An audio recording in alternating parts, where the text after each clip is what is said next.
Assalamualaikum warahmatullahi wabarakatuh.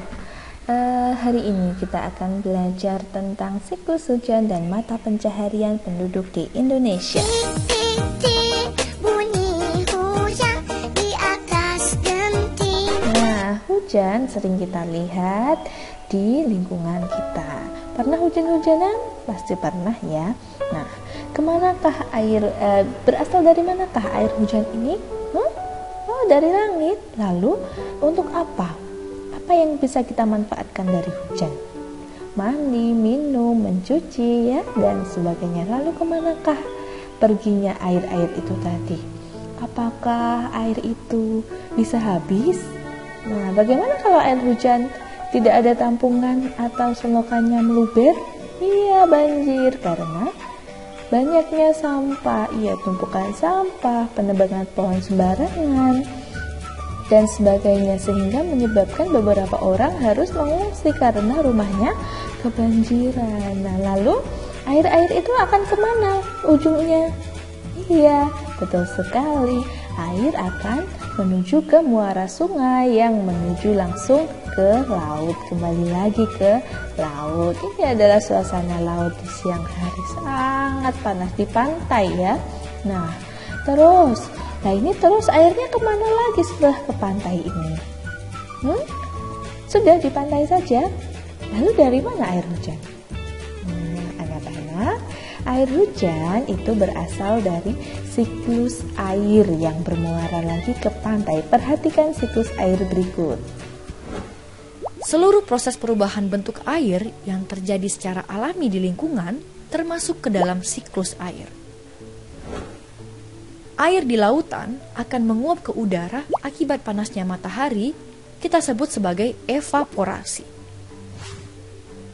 Uap air tersebut kemudian akan membentuk awan di udara.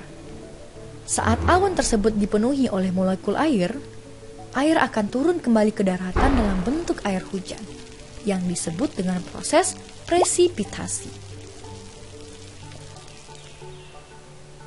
Air hujan yang membasahi daerah dataran tinggi akan diserap oleh tanah dan mengalir ke dataran yang lebih rendah, melalui aliran sungai hingga kembali ke lautan. Air yang berada di dalam tanah dapat diserap oleh tumbuhan dan menguap melalui daun, yang disebut dengan proses transpirasi. Nah, itulah tadi proses perjalanan air atau siklus air. Air sangat bermanfaat bagi manusia. Yang pertama, contohnya untuk mandi, untuk mencuci, untuk minum, dan sebagainya. Selain itu, air juga dimanfaatkan untuk bekerja, dimanfaatkan untuk salah satunya memelihara ikan. Nah, kolam ikan ini airnya berasal dari air hujan loh. Sangat banyak ya ikannya. Nah, begitu besar manfaat air bagi manusia. Ikannya sangat banyak. Selain untuk perikanan, mata pencaharian manusia yang membutuhkan air adalah pertanian. Nah, anak-anak pernah ke sawah? Pasti banyak air ya di sana. Air, terutama air hujan, dimanfaatkan untuk mengairi sawah agar tanaman-tanaman tumbuh dengan subur hingga panen.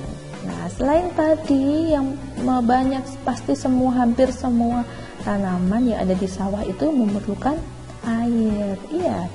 Nah, air juga untuk membajak sawah dan sebagainya. Kemudian mata pencaharian lain yang membutuhkan air juga adalah di bidang perkebunan. Di Indonesia ini banyak sekali perkebunan. Ada perkebunan teh Tambi yang di Wonosobo. Pernahkah anak-anak melihatnya? Kalau kita pergi ke Wonosobo, di pinggir jalan itu melihat kebun teh ya. Nah, itu adalah pekerjaan manusia di Indonesia dalam bidang perkebunan, yaitu kebun teh. Para tukang kebun teh ini atau orang yang bekerja di bidang perkebunan ini sedang memetik daun teh menggunakan gunting khusus ya, bukan seperti gunting kertas yang biasa anak-anak gunakan. Ini digunakan untuk memetik daun teh langsung.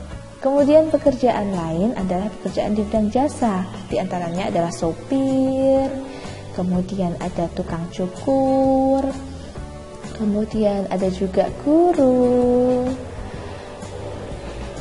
ada juga dokter atau perawat yang kita temui di rumah sakit. Kemudian ada pilot, siapa yang ingin jadi pilot? Kemudian ada lagi tukang jahit. Lalu ada juga tukang fotokopi dan juga cleaning service. Anak-anak, itulah tadi pekerjaan di bidang jasa.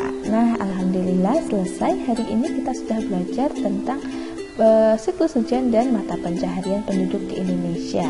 Nah, Bu Guru harap anak-anak dapat memahami pelajaran hari ini ya. Apabila nanti ada pertanyaan, silahkan tanyakan melalui Wapri. Sekian, wassalamualaikum warahmatullahi wabarakatuh.